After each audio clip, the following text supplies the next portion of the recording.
with FNP Wargamers, and I'm here to give you your weekly show.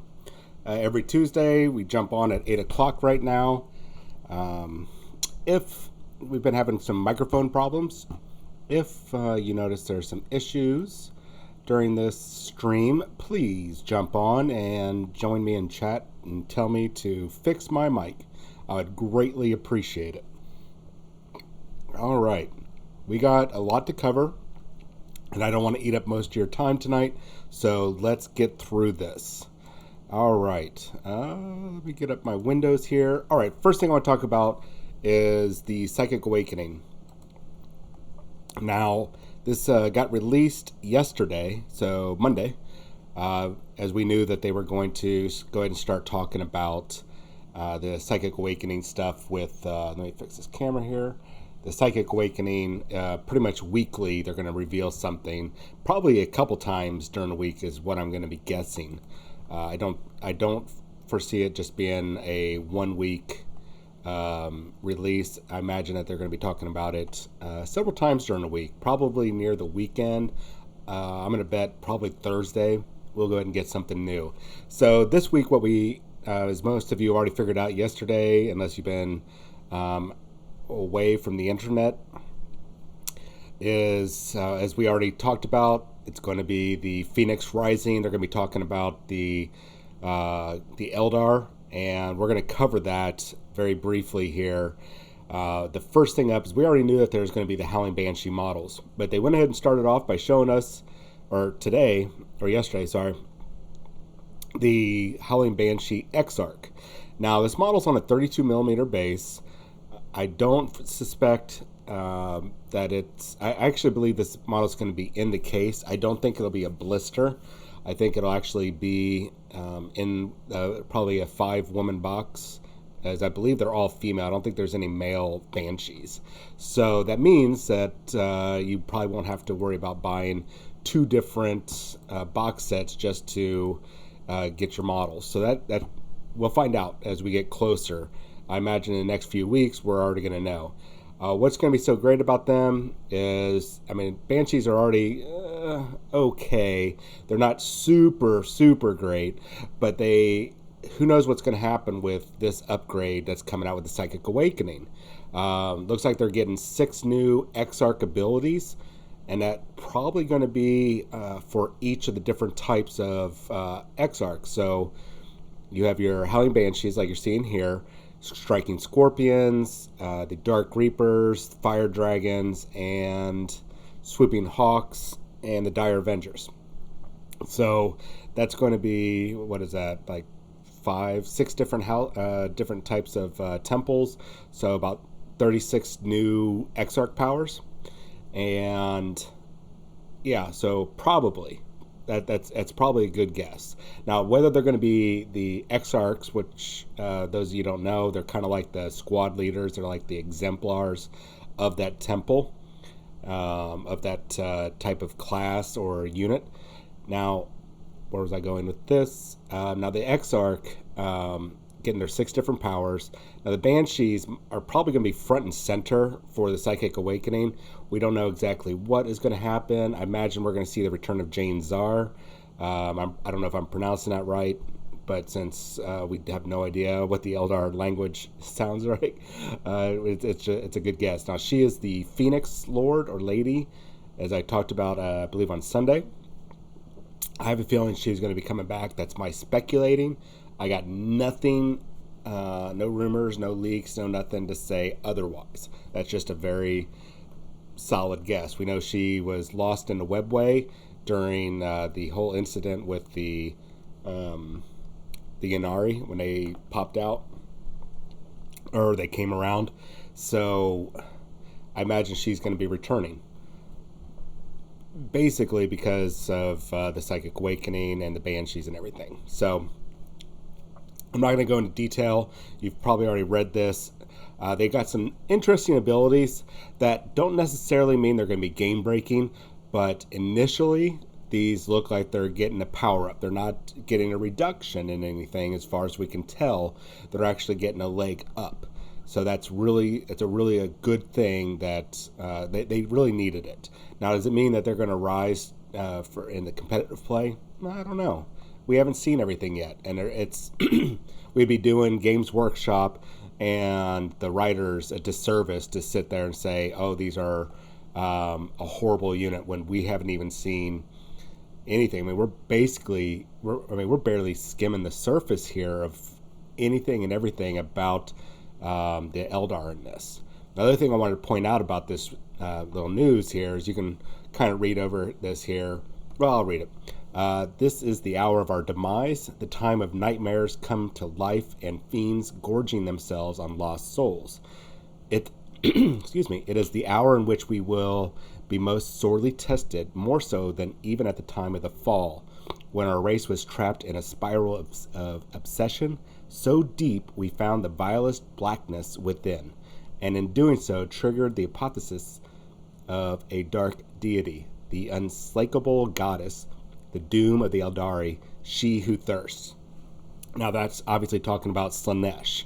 So we know Slaanesh has been kind of widely left alone in the 40k universe, where Death Guard and Khorne and Nurgle, Slaanesh, or not Slaanesh, but Tzeentch and all them have been really at the forefront.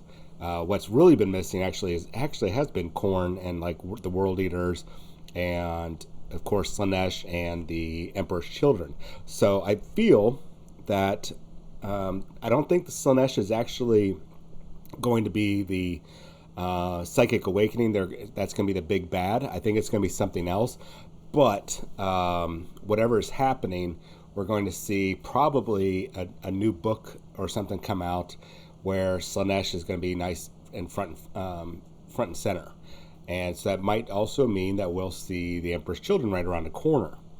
And then, of course, the not Dark Eldar, but the Ynnari. That's the ones that kind of try to do a rebirth through death for the Eldar race. So what does all this mean? We have no clue. We're just guessing.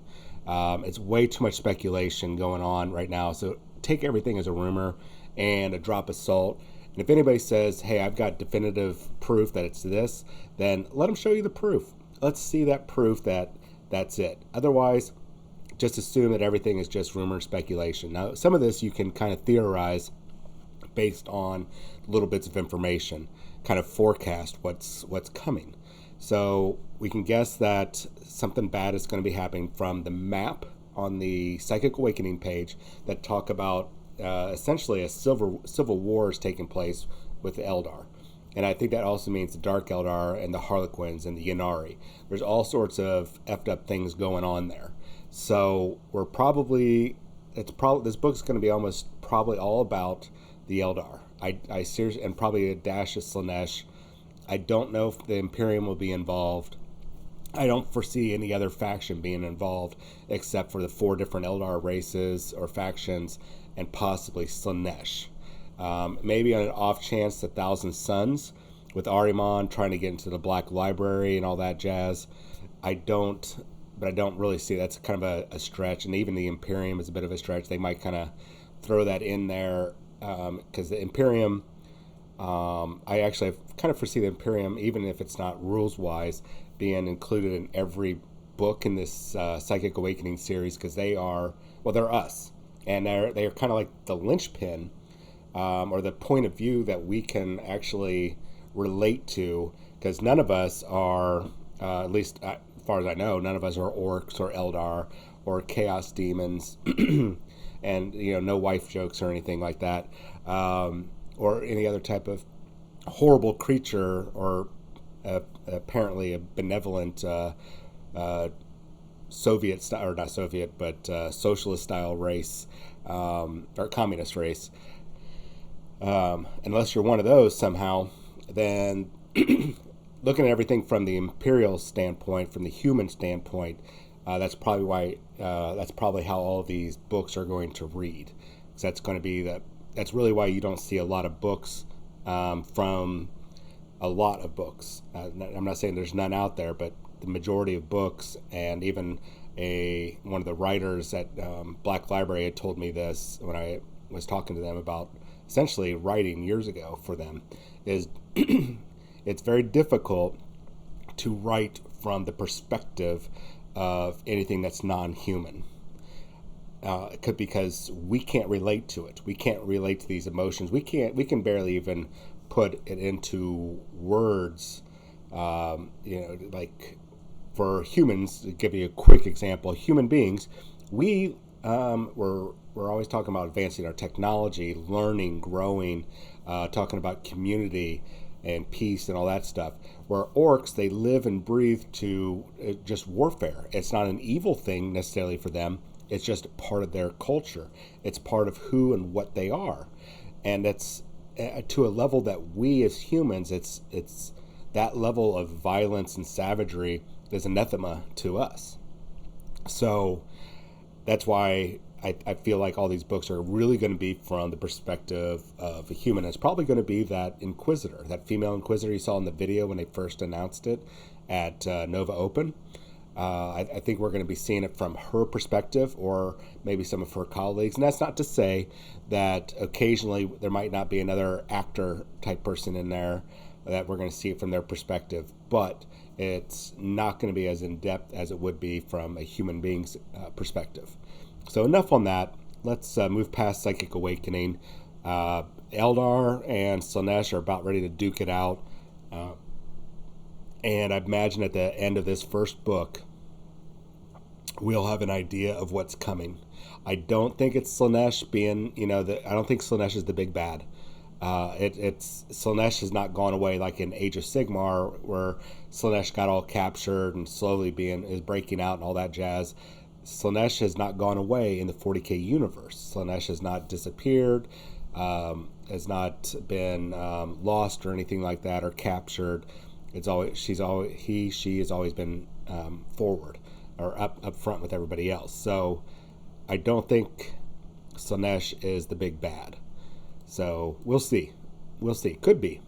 So let's get into what else dropped this week. A lot in the past 24 hours. Both, let's swap this out here. Sons of Ferrus Manus, that's the Iron Hands if you're not familiar. We knew that these books were coming. They announced that on Sunday, and we already kind of speculated with pretty good accuracy, if I say so myself, that they were coming out next. We knew that they were coming, and sure enough, here they are. We're very happy about that because we like them. We like new stuff. New stuff is always fun because it always shakes up the meta. It shakes up the rut we're in with hobbying project. So this is an excellent opportunity for us to kind of go in a different direction, especially if you've been waiting for this for a while because you're a fan of like the Iron Hands, or when we do the Shadow, the Raven Guard. Maybe you've always wanted to do them. Maybe you're returning to them after a long hiatus. Regardless, there's a lot of opportunities here for hobbying and playing. Now, for the Iron Hands, if you're not familiar, the flesh is weak. That is the way that they look at everything.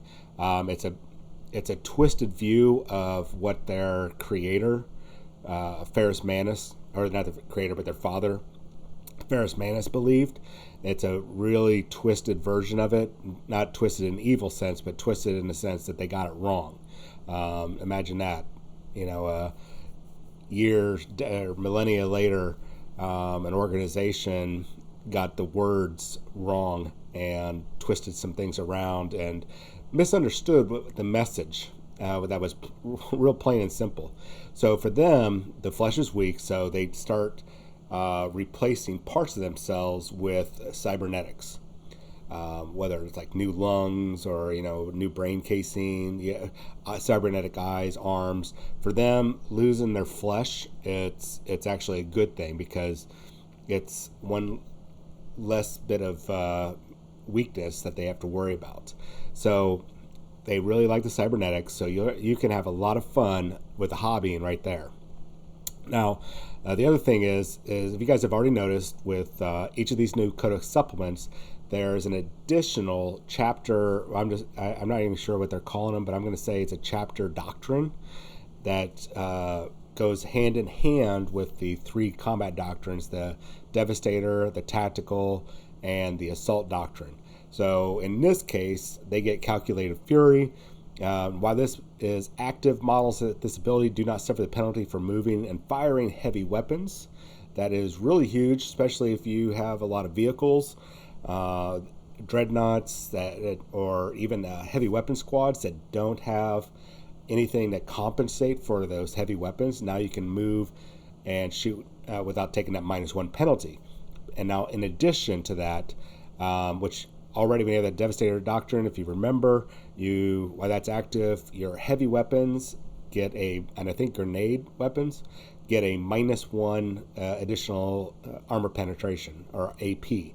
Now, in addition to that, and the moving and firing, while the Devastator Doctrine is active, when you resolve an attack made with a heavy weapon by the model, you can reroll a hit roll of 1. So that's really cool. You don't have to load up on captains or chapter masters to be around your models, at least during the Devastator phase. And if you're running a heavy vehicle and heavy weapon army, this is actually really good. You'll probably stay the Devastator phase for probably an extended period of time, I bet. Probably not doing a whole lot of dipping out. You'll probably stay in that. So that's good. If you combine that with several different aura abilities that the captain or chaplain can have, you could be extremely devastating with your weapons, with your units. So that's really, really cool thing. And as usual, they're getting 6 new warlord traits that are specific to them, just like White Scars and the Ultramarines did.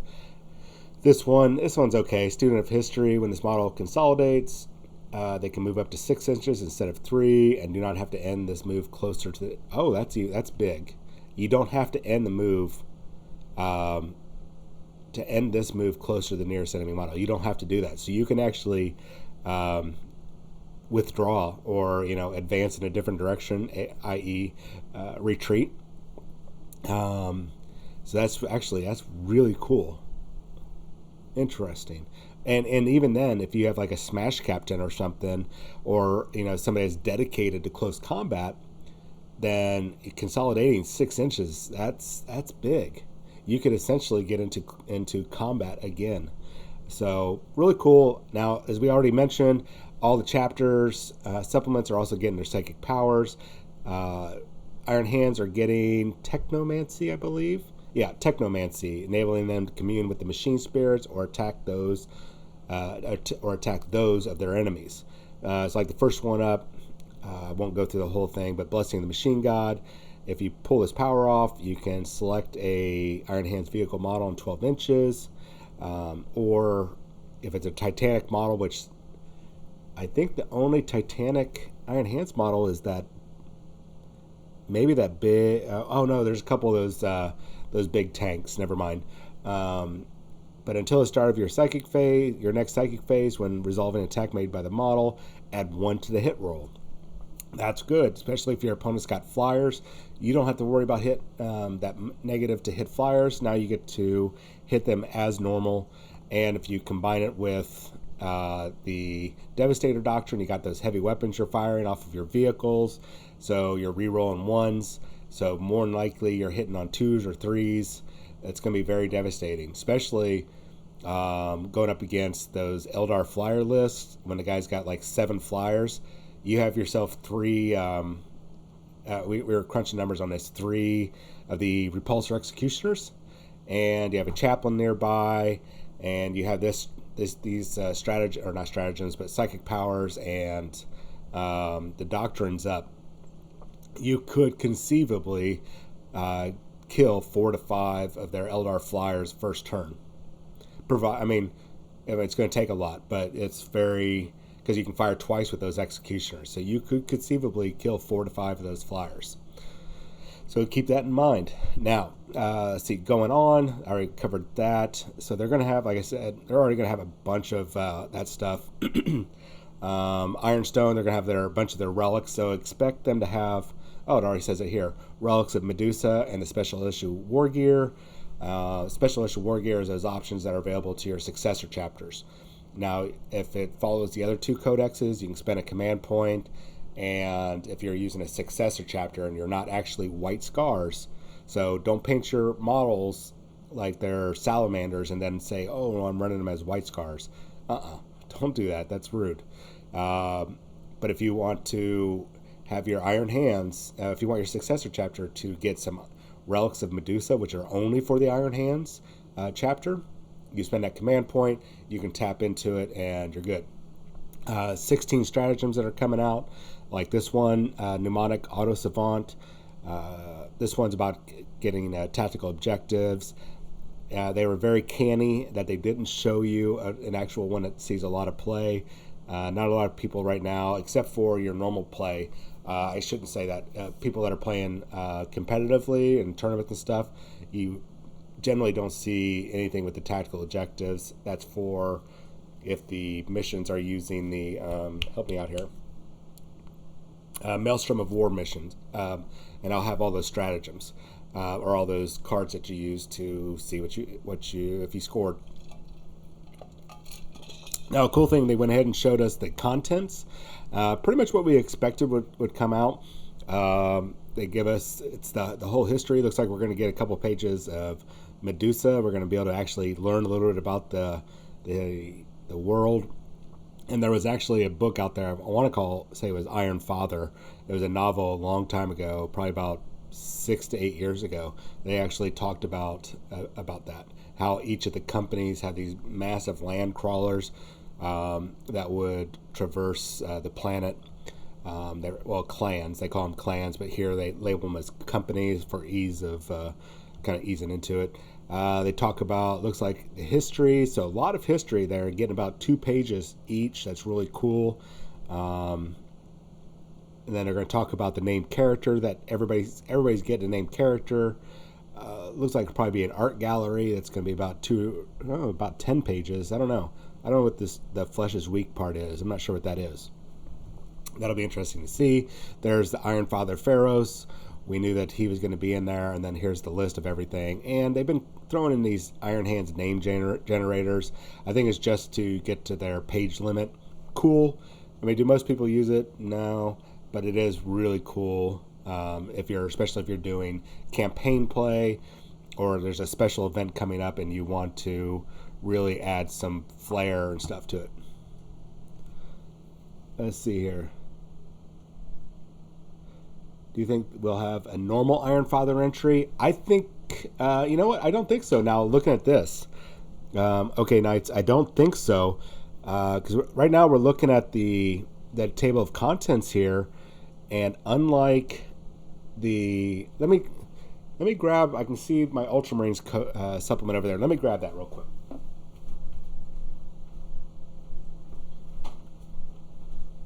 And I got my white scars. Okay. So actually I can take a look at the table of contents for these bad boys and see here. I don't think so, because looking at the table of contents for white scars, it shows Kasaro Khan and the Khan on bike. And I imagine that Ultramarines is going to be the same way. So it looks like that Iron Father is a one-time only model. Yeah, I have a feeling he's just a one-time only model. There's not going to be a regular Iron Father, which is kind of disappointing. I'm not going to lie. I think there should have been an Iron Father category, basically, so we could have our Primaris Tech Marine. But they didn't do that. A little disappointed. I think that was a wasted opportunity. But who knows? Who knows? We might see some stuff down the line, but unfortunately, I don't think it'll pop up in this book. And I don't think we're going to see a Primaris Tech Marine anytime soon. So, sorry, man. It's too bad. Man, it's too bad. And if you combine all these tactics together, the Iron Hands are going to be pretty freaking brutal. Actually, let me see if I got something here on my desktop. I might have. I didn't keep it. I had a list of the relics that they put in the last Codex supplement for Iron Hands back in 6th edition. Ironstone was one of them. There was a Chains of Medusa. I think there was the Medusan Axe. There was a couple items. Yeah, I figured so. I recognize the name off of Instagram. Thanks for joining. I really appreciate it. So I'm really interested to see what these other relics are, because if they follow the examples from the 6th edition codex supplements that they put out, then we're going to see some really cool ones. Because I think out of all the chapter codexes that they did, was the White Scars and the Iron Hands had the best ones. I think there was a cool psychic staff that Iron Fist or Imperial Fist had. I don't remember too much of what Raven Guard had, but except for that awesome jump pack. So I think Iron Hands are really going to come out on top here. And then especially when you're tossing in their own psychic tree, these guys are going to be really good, especially if you're a vehicle heavy army like somebody I know that's on here. Well, I don't know if you're really heavy, are you, TJ? I know you got about 3 vehicles, I believe, and Dreadnought. So this actually might be good for you. I think you might actually, Iron Hands might be a good choice for you.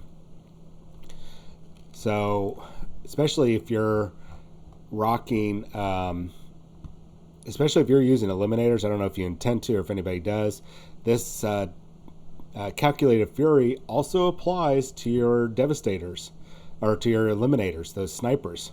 So if you have those snipers, guys, those Eliminators, that Devastator Doctrine, as I double check here, yeah, the Bolt Sniper Rifle is a heavy weapon. So not only are you going to get an additional -1 AP, but now you can move and shoot with that sucker with no penalties, and you get to reroll hit rolls of 1. So those eliminators just got even better. I mean, those guys are really point efficient at like 72 points for 3. I mean, if there's a way you can wiggle them into your army list, I highly suggest you get them in there, because they are great for character killing, because they can target characters with all 3 of their rounds. That's pretty awesome. Now, even all their weapons except for that las fusel, which is kind of like a heavy laser beam cannon. Scouts, even normal scouts can do it, man. I see a heavy vehicle sniper list available for this. Man, that's actually pretty cool. You know what? Also, if you've got whirlwinds, ladies and gents, whirlwinds, and you're double firing at the whirlwinds, or double firing with thunderfire cannons with the stratagem, the Space Marine stratagems. Man, you just increased your killing potential with vehicles and heavy weapons with these guys. So this is going to be frightening. Let's get on to Sons of Korax real quick here. Actually, let's break up here for a second, because I've had a lot of people actually message me online, and so I want to, or ask me in person, like, who do we think that mysterious one codex is? And a lot of people are like, well, Imperial Fists are going to have Black Templar and Crimson Fist rolled up into it. It's going to be a Primaris chapter. I'm going to we don't have no confirmation yet, but I think it's a pretty safe bet here that looking at the update to Armies of the Imperium under the Games Workshop page, we don't see Crimson Fist on here, but we do see Black Templars. We see Imperial Fists, Iron Hands, Raven Guard, Salamanders, Ultramarines, and White Scars. That's 1, 2, 3, 4, 5, 6, 7. I think that is almost a guarantee that the Black Templar are getting a book, because they spaced this out for a reason. And this is a brand new update, ladies and gents. A brand new update here. This popped up overnight. So Black Templars are likely the book 7 that we were trying to figure out. Now, is that the last one? I don't know. We don't know the order besides Iron Hands and Raven Guard coming next. That still leaves us, who does that leave us with? Salamanders and Black Templar and Imperial Fist. My bet, they'd probably put Black Templar and Imperial Fist together at the same release like they did with Iron Hands and Raven Guard, and then Salamanders after that. So going into that, one of my little rumor bunnies, not like the best rumor bunny out there, but fairly, I'll be generous and say like about 40 to 50% accurate. They are pretty sure that Vulcan is going to get a model, going to be getting Primarist. The Emperor's Champion is going to get Primarist. And they're pretty sure that Lysander from the Imperial Fist is going to get the Primaris. That means they've gone through the Rubicon successfully. They survived it, and voila. One that they did that they're speculating not, and I kind of agree with this, is Pedro Cantor, likely not getting Primarist, or possibly. I'd put it probably about a 60% chance he's not getting Primarist. The reason why is if you were lucky enough to snag one of the White Dwarfs, I think it was March, April time frame. They had the rules for Crimson Fists in there. That's why I didn't think they'd be in the book, or they'd have their own book. And if you read the story in there, Pedro has a chit chat with Gilliman, and if they were going to have him cross the Rubicon, they probably would have done it right there and then. And since they're not getting their own book, it's very likely, ladies and gents, that Pedro Cantor is not going to get it. He was all about, though, recruiting his guys, getting new guys. He's very much behind his people becoming Primaris Marines and taking the Primaris Marines that are being brought to him, the former Gray Shields. So Lysander Vulcan, likely. Pedro, not so much. Emperor's Champion, likely. Grimaldus is, this is my guess, Grimaldus is likely. Helbrecht, High Marshal Helbrecht, not. But I see Grimaldus becoming a super chaplain. He was already a big, badass chaplain to start with. And his model is gorgeous. And having him become a Primaris Marine would be, be a choice model. I can see them doing that. I can see him becoming that. So let me get on to Sons of Corax. Actually, I'm going to take a drink. Oh yes, TJ, I see that heavy plasma Hellblasters. You're going to have if you take with iron hands, if you're not taking lots and lots of heavy weapons and vehicles, you're really probably doing that army wrong. Now, mind you, we still haven't seen everything coming out, but that looks like that's going to be a heavy rolling thunder style army. Lots of tanks, lots of heavy weapons, lots of long distance shooting, and then probably light on infantry, but probably going to be, mind you, they're probably not going to be as good as shooting as Tau, but they're probably going to be second best. Probably. So watch out. So Raven Guard. If you don't know the Raven Guard, they are super stealthy ninja style and a bit emo looking. I think that's just kind of it became a running joke. But they are kind of morose. They're kind of a sad chapter, I guess. I could see that. Their big thing is stealth warfare. As you saw the update the other day, let's see if I got a picture here. So nope, they don't have a picture.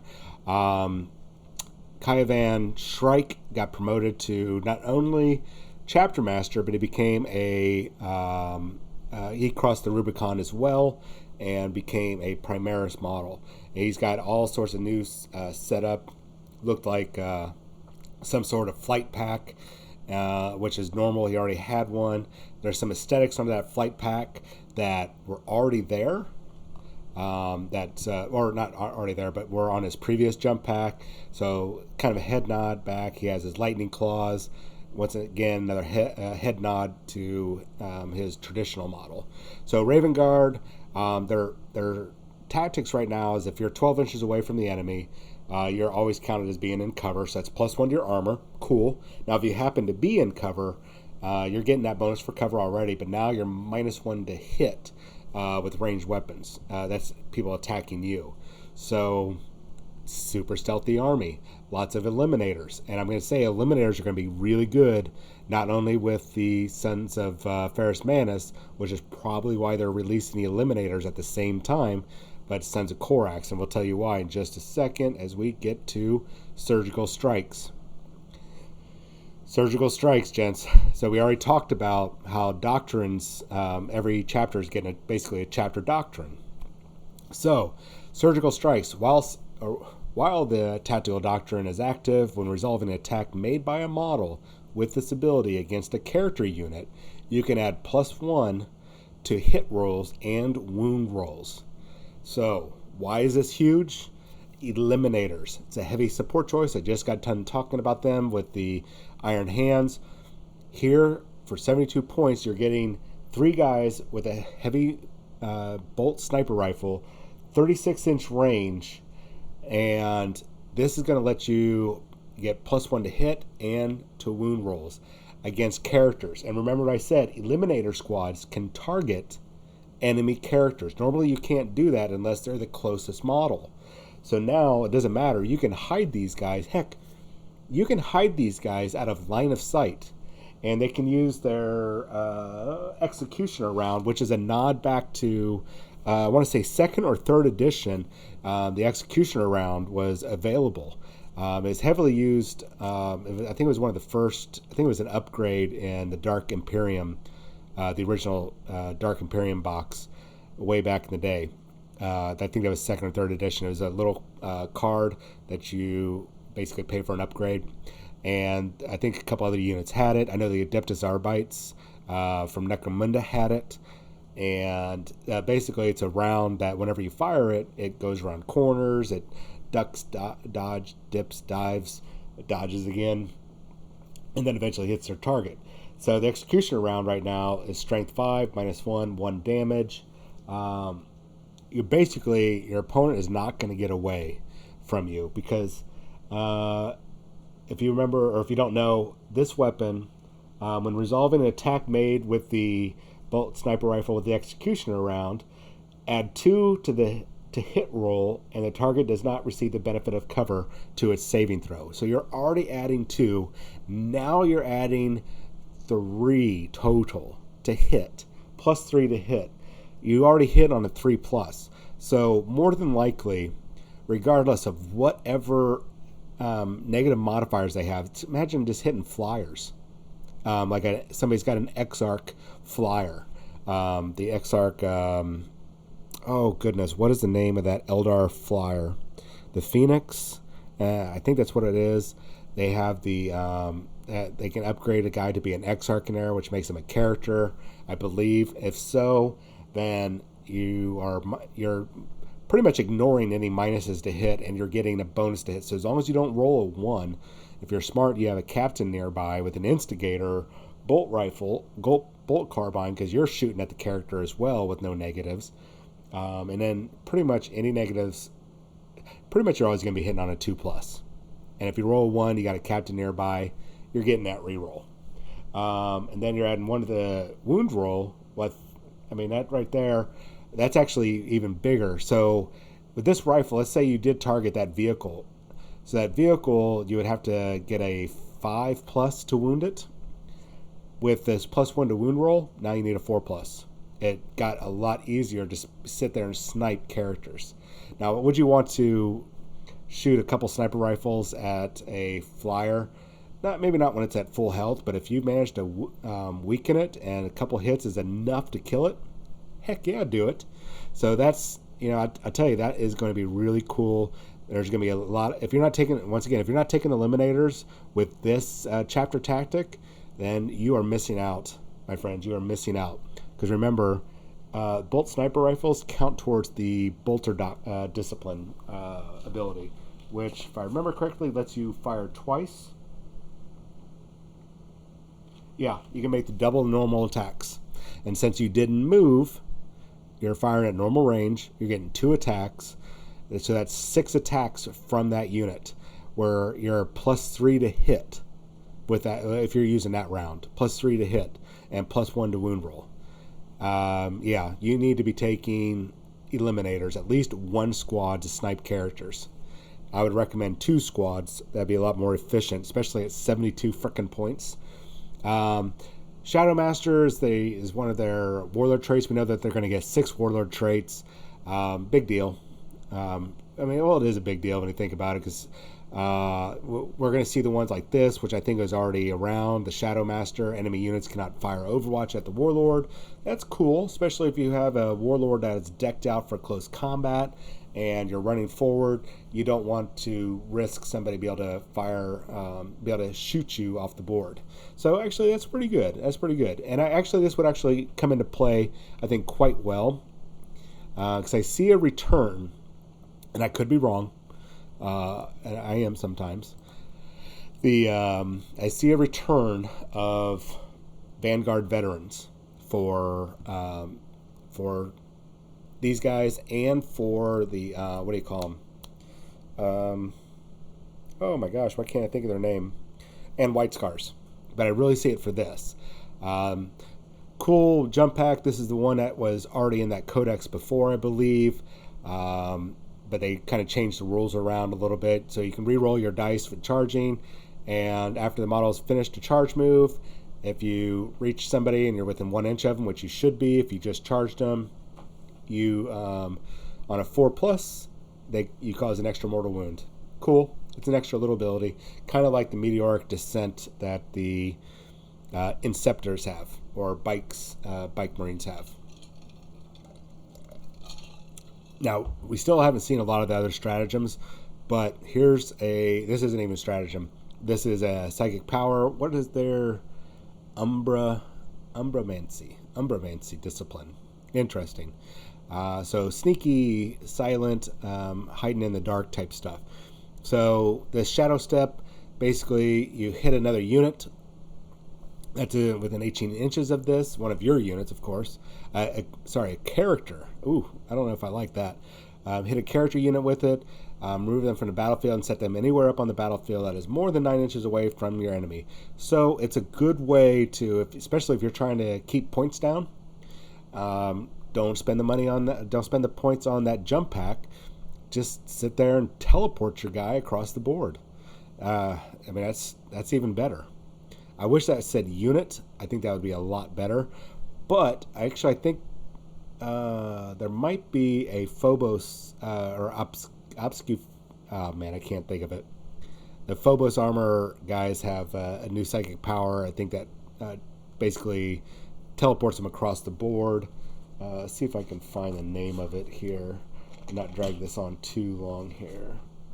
Oh my goodness, where is the psychic powers? Not hallucination. Temporal corridor. Yeah, temporal corridor. I think can shoot a unit across the board. You'll be able to assault. So that's not too bad. Not too bad. False flight. This unit can shoot and charge in the turn that it falls back. So, oh my goodness. Use this stratagem when a Raven Guard unit from your army falls back. That unit can shoot and charge in this turn. Oh, it's a little expensive. I think it's more expensive than what Eldar could do. I think Eldar might be able to do it for free. But, man, so basically, if you're not familiar, you'll be able to jump out of combat. I believe it has to happen on your turn. Jump out of combat, move around, and you can basically shoot and charge again. Holy crap. So you do that during your movement phase, fall back. This gives you a chance to unload your weapons on them and then charge right away, especially if you have any weapons that give you bonuses if you charge into combat, like the special ability that the assault or any Marine has, the shock assault rule. So basically every time it comes back to your turn, jump out, spend 2 command points, jump out, charge again. Well, shoot first and then charge again, because now you're getting bonus attacks again. So that increases your odds of doing well. All right. So looking at this supplement, we have another table of contents here. And as we expected, same thing. They're going to talk about their world, Deliverance, a little bit of an introduction there, all the different companies. I imagine it's colored pages. Who knows? All about the Raven Guard from their inception all the way to we start talking about Kaya Van Shrike, who is now the chapter master. The Ravens Penelope. I can never get that name right. This is probably the art pages or not photo pages, but pictures of all the different models, all painted models and everything, all in these cool battle scenes and whatnot. So once again, just like we saw with Iron Hands and White Scars and Ultramarines, well, in this case, they're only getting one character. That's Kai Van Shrike, the new chapter master. So that kind of sucks, but really you don't need any other characters from them. There's no real big name characters, no special type of characters. You can just get yourself a captain and give him a jump pack, and you've got a Raven Guard character. Okay, big deal. So there we go. Warlord traits. There'll be 6 again. Probably about a half dozen relics, half dozen special issue war gear. Stratagems, I probably about 15 to 16 if it follows the same trend. 6 new disciplines, the Umbra Mancy. Tactical objectives, it'll be 6 of those, 11, 12, 13, 14, 15, 16. And then, of course, the obligatory Raven Guard name generator. So once again, you can. I'm actually kind of interested to see what those names are. I want to see if they're are kind of emo-y. I don't even know what an emo name would be, but I feel like we might see it. So that covers them, man. That's what is my time here? Am I doing good on time? Man, 46 minutes, doing good. All right, so why haven't I covered a whole lot today? Man, let me tell you. I've talked to a couple other rumor people. There's actually got a Discord channel now that started up, and I checked my emails. I even checked a couple. I'm not gonna lie. I've checked a couple of the rumor sites, and everybody is dry as a bone. It's pretty quiet out there. Like, unusually quiet. I mean, I don't think I've had a stint this long. Now, mind you, I've gotten a little bit here and there, and I've already passed on to you guys, but nothing to where, I mean, usually at this time, I'm getting gobs of information, and I'm not getting it right now. And it's a little alarming. I'm not going to lie. It is a little alarming that I haven't got a lot of information. Now, as far as I know, Mr. and Mrs. Smith have not been fired. I haven't heard any bad news or anything. I'm hoping they would tell me if that happened. But I don't think it's that. I think Games Workshop has clamped down, and especially on the Psychic Awakening, they are being super secret squirrel. Like, we're talking CIA level non-disclosure agreement, are not even good enough. I mean, this is on lockdown. They're doing a very good job of keeping this locked down. And, like I said before, kudos to them for doing that. But, man, it sucks not be able to get any rumors and leaks. And I'm afraid that even if I get information, it's probably something I'm not going to be able to share right away. I'll probably have to sit on it because it's going to be a sensitive bit of information. I think that's why I'm not getting anything. So, now, for those of you that are playing, let me shift gears here. For those of you that are playing 40K competitively, I still think the Ultramarines are the best overall, or I guess well-rounded, of the Codex supplements right now, but that's much to be expected. They have a lot more, I think, flexibility than the other armies, where like White Scars are more about getting into close combat, getting lots of attacks and lots of charging bonuses and whatnot. They're a very fast army. The Sons of Korax, the Raven Guard, they're going to be kind of a mixed bag, but more towards the lighter touch. So, taking out characters, getting into close combat, lots of, oh, you can't see me, you can't touch me type of things, where you're dipping in and out of combat. I imagine there's going to be there's probably going to be a stratagem or two, or a psychic power that's going to let you be able to, a unit's going to be able to dip in or step out of cover, shoot, and then get back in.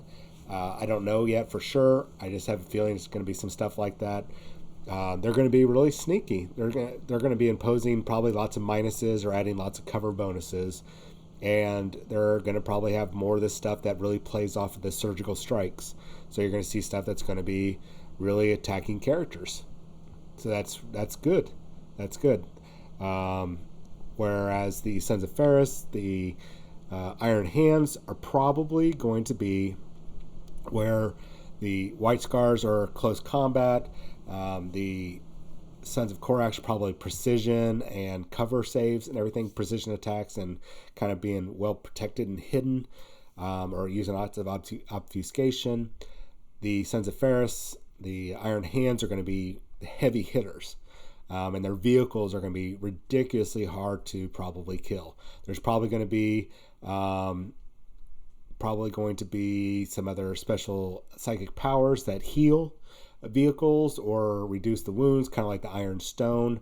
There's probably going to be something that makes a character. It's probably going to be the Medusa or the Chains of Medusa or whatever they were called. It's going to make the character pretty damn hard to kill. I wouldn't be surprised if he even has the ability to shake off like mortal wounds on a 4-up, something along that lines.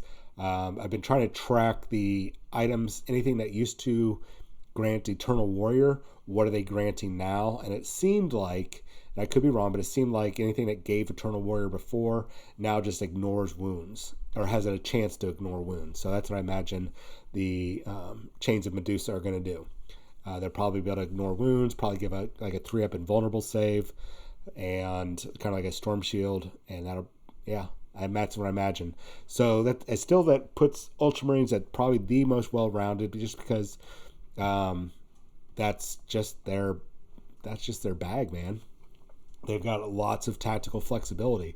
Be able to dip in and out of different tactical doctrines is a huge benefit. The Scions of Gilliman is a huge benefit for moving and shooting, especially with your bolter discipline and everything like that. We're looking at aggressors pumping out hundreds of shots. It's going to be, I think Ultramarines, you're going to see a lot more, but I can actually see some combo armies. Ultramarines with a dash of Iron Hands or a dash of White Scars. I don't know about Sons of Korax yet. I don't know if Raven Guard or how they're going to fit into the meta. Right now, they look really good, especially against character-heavy armies. I could see taking a spearhead formation of, what do they call them? I just talked about them, Eliminators. That's what, maybe like 210 points. You throw in a cheap, for 300 points basically, throw in a Phobos Captain. So he's got the Instigator Bolt Rifle, and he can target characters. Get yourself 3 squads of 3 Eliminators for around 300 points. Make them Raven Guard, and now you're basically have an effective killing unit, character killing unit. And then you can really develop the rest of your army around taking out knights and big giant demons and creatures like that. So that's what I could see them being used for. Now, mind you, we still don't know everything else that's coming out. We know that the doctrines are huge. These are huge bonuses.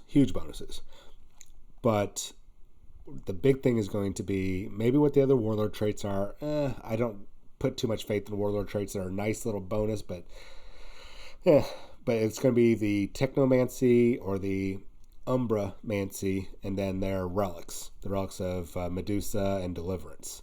Those are where it's really going to be at.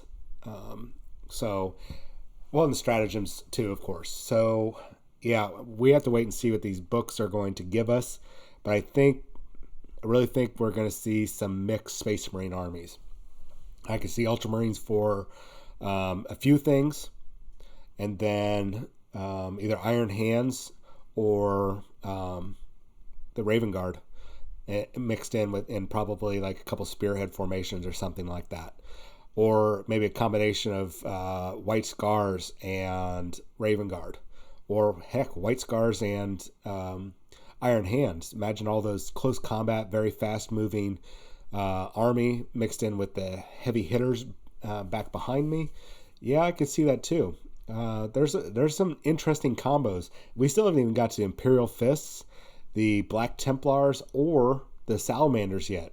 And if you guys remember, Imperial Fists are really good with heavy weapons and taking out vehicles and structures. Well, not vehicles and structures.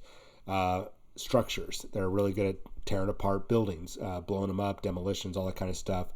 And they're also good with their bolter discipline. I mean, that's really what they're well known for. So that's going to be interesting to see what they're going to be getting. Salamanders are well known for melta and flamer weapons, and their master crafted close combat weapons. So that's even going to be really cool to see how they blend all that in. Oh yeah, cool. Yeah, for real. I don't know. I'm gonna try to say your name. Yeah, painting salamanders right now. Man, I only know one other person. Oh no, I actually know two people. One person that keeps talking about painting salamanders, and then we have a gentleman that is in South Africa that has a massive, massive, massive, massive, massive, massive. I don't even know how many more times I can say massive salamanders army, and I'm hoping we'll be able to meet him when he comes up in November. I think it's November or December. He's visiting Texas, so I'm hoping we get to meet him, maybe get some games in. But yeah, salamanders. I think we'll be seeing, like I said earlier, we'll be seeing Vulcan more than likely as a character, as a crossing the Rubicon, if my source is accurate. Oh, hey, David. I really think that Vulcan, well, I should say I really hope that Vulcan is going to be getting the Rubicon upgrade, becoming a Primaris Marine. That one source that I got it from, like I said, about a 40 to 50% accuracy in the past on the stuff that she's passed on to me. So, she's not Mr. or Mrs. Smith, but I got to give her credit. So I'm hoping she's right that Vulcan and Lysander are going to be getting characters. Pedro doesn't look like it if she's accurate. And I think that's actually the last of the characters. And then, of course, the Emperor's Champion. So, yeah, I'm hoping Vulcan will pop up with the Salamanders. And I'm hoping, man, they're going to get, I don't know.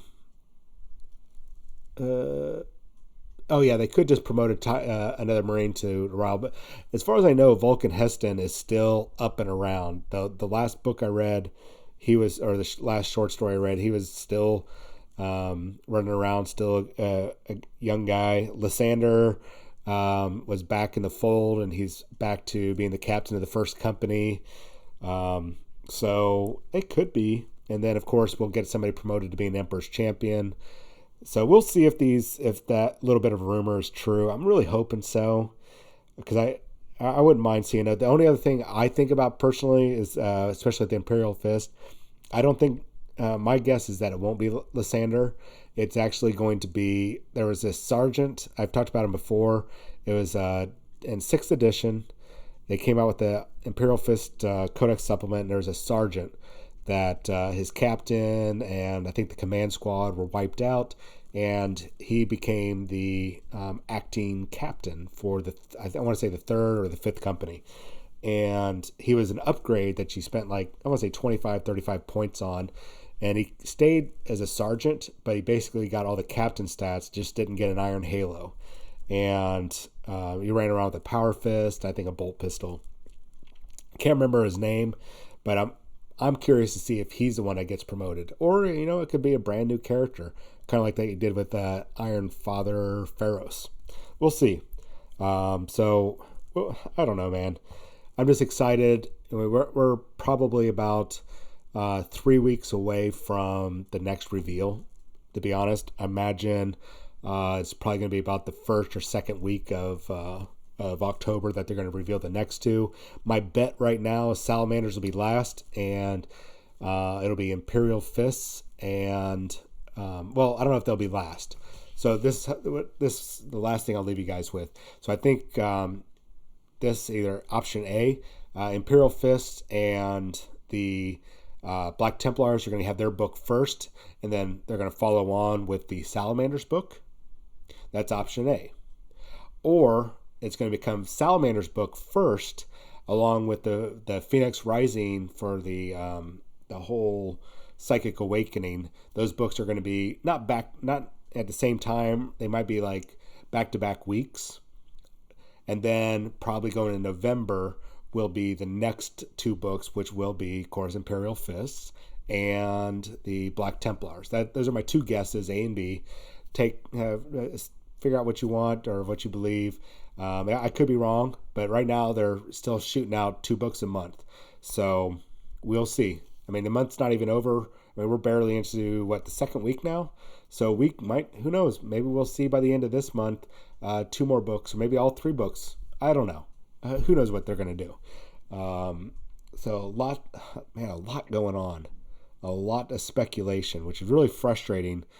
If you're like me and you like to know what's going on, it's very frustrating, especially when you know you have sources and you're not getting nothing and they're not getting nothing, or maybe they are and they just can't pass it on to you because they'll get in trouble. They'll get caught. So, oh well. I wanted to do one other thing. Sunday's show, I mentioned that it appeared that Age of Sigmar was going towards the same route that Games Workshop is, heavy meta. Not at quite the whack player level that I think Warhammer 40k is to some extent. Especially, mind you, I was basing that off a small sampling here in Texas. But if you look at all across the U.S., their small samplings are really isolated. So I don't think that Age of Sigmar is going away, that 40k is, with the crazy meta and things being so topsy-turvy and being out of control, and any kind of that negative impact, some people see the Warhammer 40,000 tournament community has. So, for that, I apologize that I was a little wrong on that. Now, that doesn't mean to say that those isolated pockets, you aren't seeing that same same mentality, that same kind of, I don't want to say nastiness, but that, I don't know, trying to figure out how to word this. That same sort of ultra competitiveness, or in some areas toxic. It's not very often you see toxic players in Warhammer 40k. It's a lot, way less than what people exaggerate it to be. But that same thing applies. It would be ignorant or arrogant, I guess, of me to say that Age of Sigmar does not suffer or will not suffer the same effects that games or Warhammer 40,000 does. Like Warhammer 40,000, when it started off with 8th edition, man, it was like the golden age of gaming. Things were, people are still having fun, but it was really lighthearted. It was new, it was fresh, it was awesome, it was amazing. Lots of good camaraderie. And then, this last season, at least the last ITC season, it's been kind of rough, man. Bad players out there, bad actors. Does that mean that Age of Sigmar won't have it? No, it doesn't mean that they won't. But right now, they're kind of having a nice golden age. As long as they keep up, changing up their scenarios, keeping their community in check, and yeah, you're right, Epion. It's more an internet abuse with whack players. It really is, and it's really the 10%ers. For those of you that were in the military, it's really that 10% crowd. But that 10% crowd is so. Once that 10% crowd does something bad, it causes such a negative reaction on everybody else.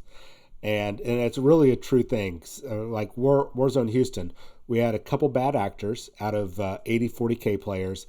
We had less than 10%, actually. I would say, I think it was 3 or 4, maybe. And after the issues were discussed, maybe 2 bad actors, and that was it. That's less than 10%, which is really good. Wargames Con, same way.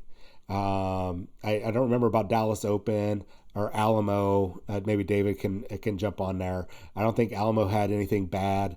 And El Paso, there's nothing bad out there as far as I remember. The Desert Rat GT. So, you know what? If there's only a couple, less than a handful, then I say that's good, because there's always bad players at tournaments. There's always going to be that guy.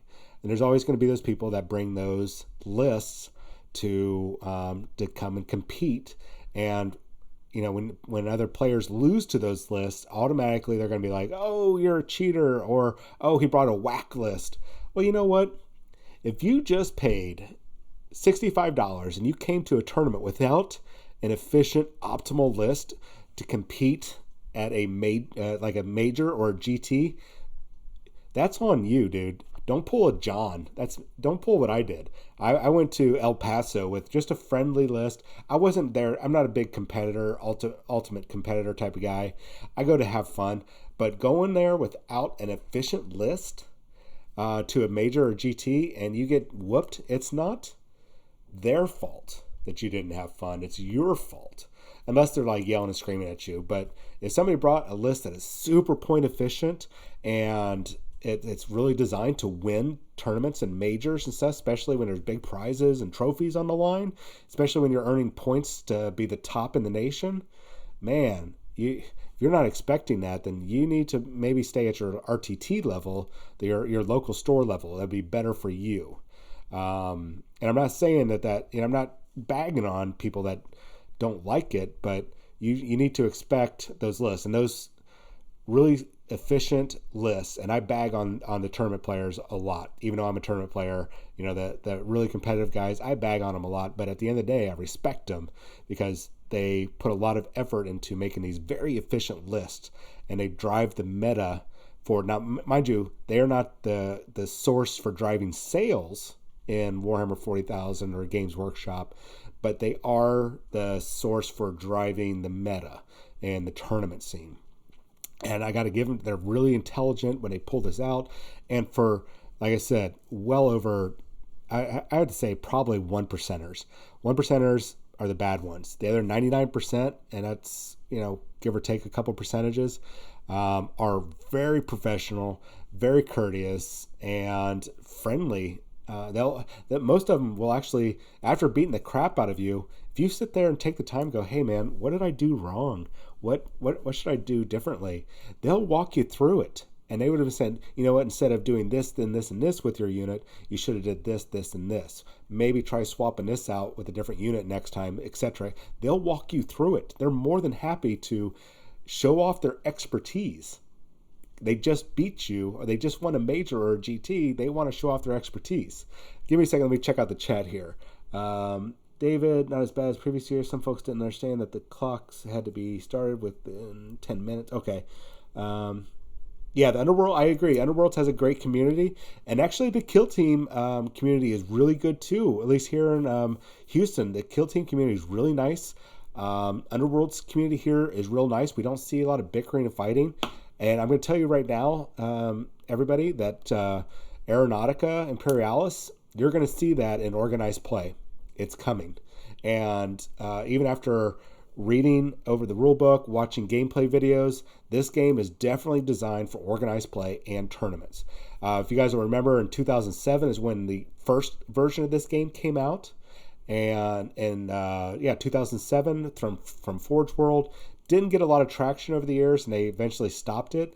And then 2012, Fantasy Flight Games put out X-Wing that followed some very similar rules. Very similar format. Pretty peculiar, if you ask me. Excuse me. Which is about the same time that they were talking about getting Battlefleet Gothic, but Games Workshop was only letting them do RPGs at that time, and they didn't want to give them the miniature game. So they created X-Wing, the miniature game. And look how well that's done over the years. And now we've got Aeronautica Imperialis now in full force. And this game has a lot of flexibility. And even though you're on a grid map, on a hex map or whatever, but this play is a lot more technical than the X-Wing game. And you are paying about the same price that you were over there. In fact, and if you're just now getting into X-Wing, or maybe you're getting back into X-Wing and you got all these X-Wing ships out there, now you got to go spend another $50 to upgrade all your stuff. And don't forget that the point values are not in there. You need to download the app to get your point values to make your roster. to play in tournaments and such. So I remember I don't make any money off of promoting Games Workshop product. We're not sponsored by them yet. I'm just really excited about these games. And the Aeronautica looks like it's going to be it's primed to be a competitive game as long as your community puts some effort into it. And I really see it flourishing, especially with all the 5 factions that they're going to be putting out. Well, they've already put out 2, but the other 3 factions, which we don't even know what those 3 factions are, but likely if you look back in a couple of their Warhammer community pages, they talked about Chaos, Eldar, and I think it was Tau was the other one. So 3 other factions, probably Chaos, Tau, and Eldar, are going to be coming down the line. And if that does well, we'll probably see Space Marines and Tyranids. And I think that should be Necrons. So a lot is going to be coming down the line for this game. So watch for it. I imagine the organized play won't happen until next year, but it's coming, guys and gals. It's coming. So, that's I'm glad that you brought that up, Epion, about the Underworlds. Shadespire Underworlds. Well, now it's not Shadespire, it's just Underworlds.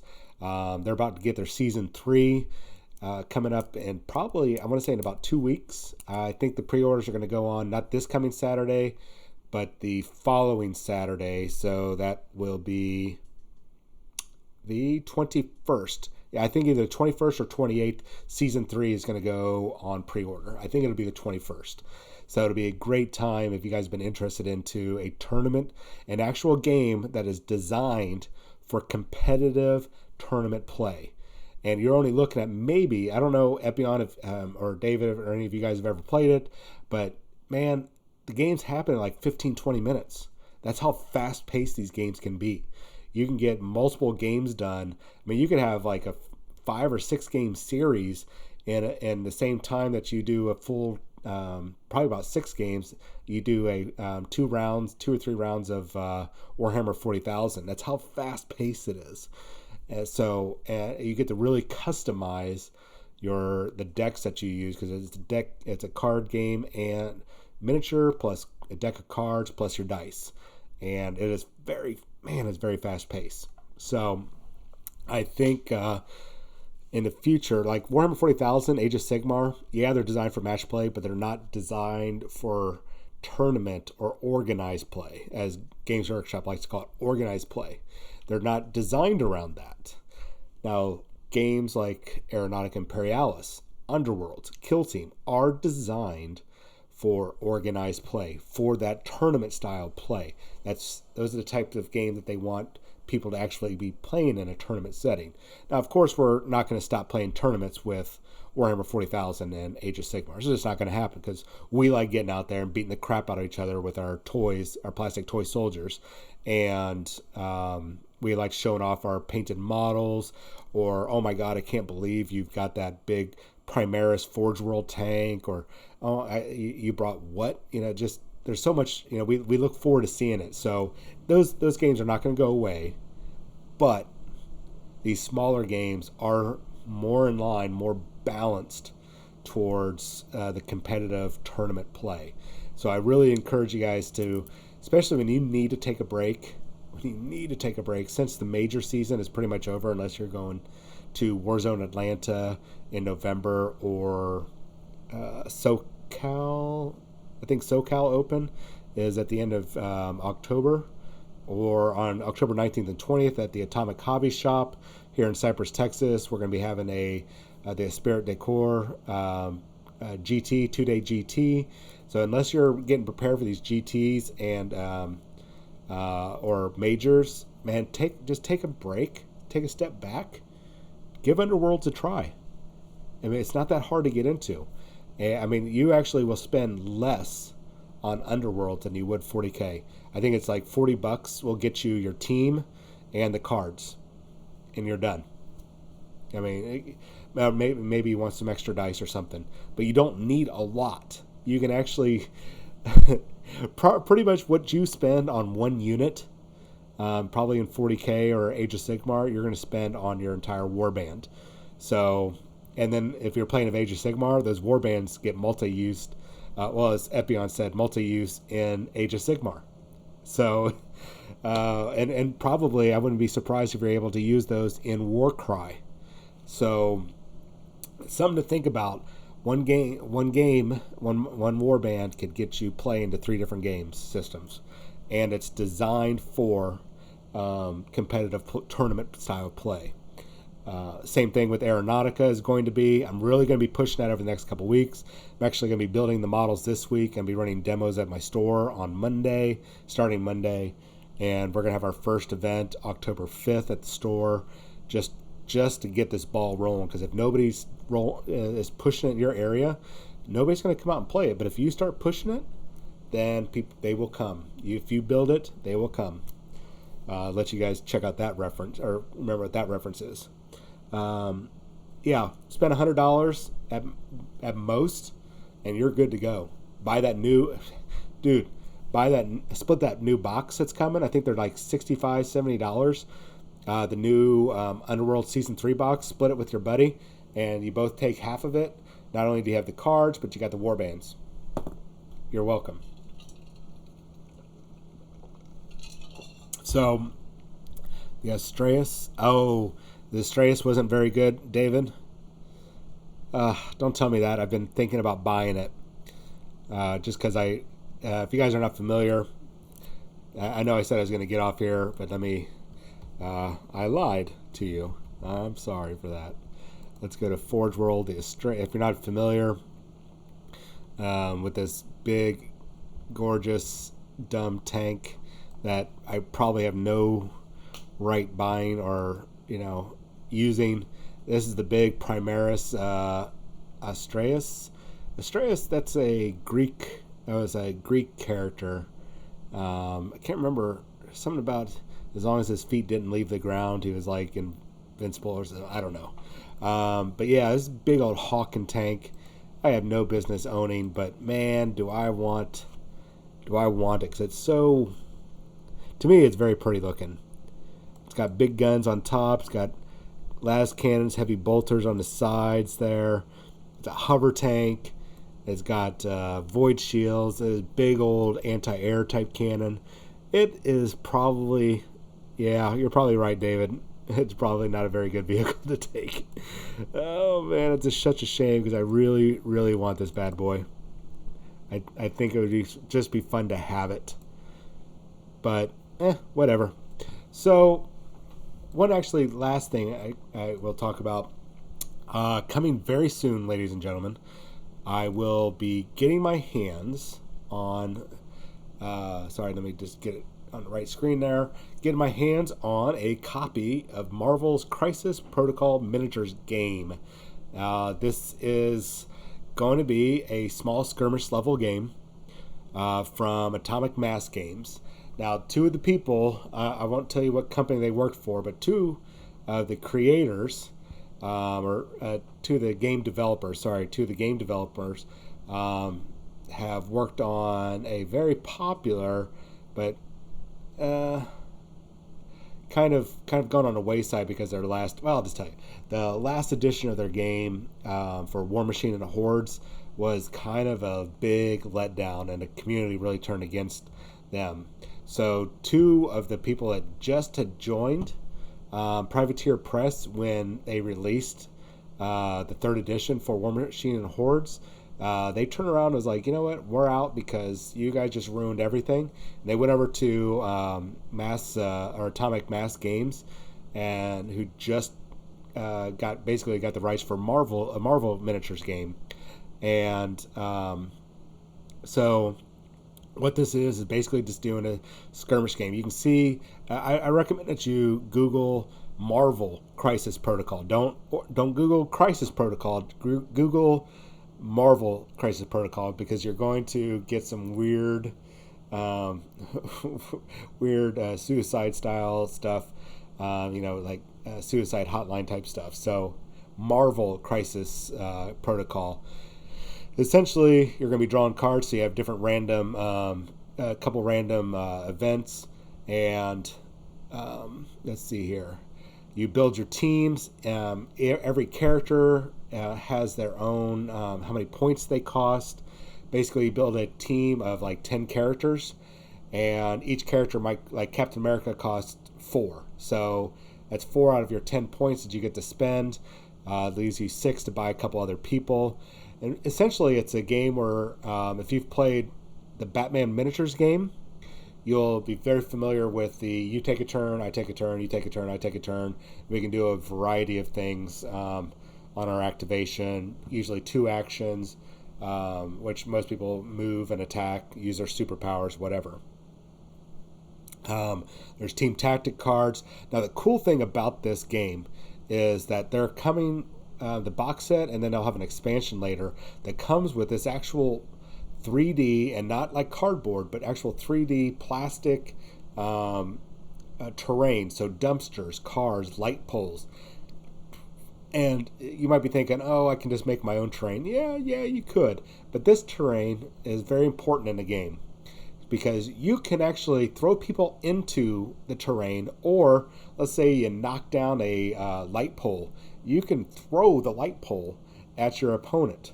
You can use the terrain not only to hide behind or to block, but you can also use it to attack with or defend with. And I mean, you can even throw people. This game is very interactive with not only the terrain, but with your other characters, and it's very quick to build. Right now they've got, I want to say it's about almost 24 characters that are going to be coming out at release. So I'm really excited about this. I'm not a huge Marvel fan. I like DC better, but the gameplay for this flows very nicely, and the miniatures are all plastic, multi-part plastic kits.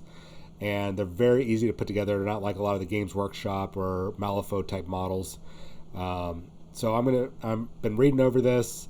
I've got an advanced copy coming, and hopefully I'll be able to do some live gameplay. We'll show it off. But I think this is going to be another one of those fun games to definitely take a break from, especially when you're tired of playing 40K or Age of Sigmar. And the models look really pretty. Well, as pretty as Ultron can get. It looks like really high quality plastic caricatures. The Hulk is massive, as you can see. A lot of the models are just massive models. You're not going to get a lot of, customization, because you're not going to give a bolt rifle and like a Guardian spear from a Custodes on the Spider-Man, which you could totally. But look at that. That's Black Widow. She looks awesome. That's a plastic model too. It's so good. So yeah, I'm going to be doing a review of this very soon. I'd say watch out for it, and if your local store is going to be, maybe check with your local store, especially if you're a Marvel fan or you're just a miniatures game fan. This one is going to be a lot of fun. And I know some people are like, John, why'd you stop talking about Warhammer?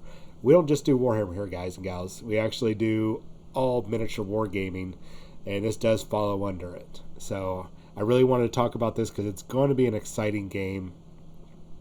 You'll be able to recreate, if you want to recreate, your favorite comic book issues, or just, you can actually, there's ways to, you can actually, not even ways, that's part of the game. You can team up villains and heroes to battle it out, because as we all know in comic books, sometimes you have to team up with the bad guy to fight the even bigger bad guy, or there's mistaken identities, all sorts of things. So there's a lot of open play to this. So I'm really going to stress that you guys watch or keep on a lookout for this and get involved, because it's going to be absolutely amazing.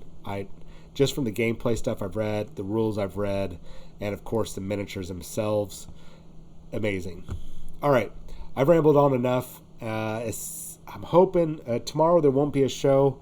Tomorrow there won't be a show. We won't be able to do a show. And Thursday I'm going to be traveling, but Thursday is usually when I get a teeny bit of information. So I'll save that for a Friday show, hopefully. I'll be in Dallas for a brief period of time, for basically the weekend. If I get any information, I'll jump on the laptop, web camera, and do a quick shout out. Hey guys, here's some sneak peek information, and pass it on to you, because I don't want you guys to wait. Well, I don't want you going somewhere else and getting the information. I'd rather you get it from us. So, yeah, David, I just saw that.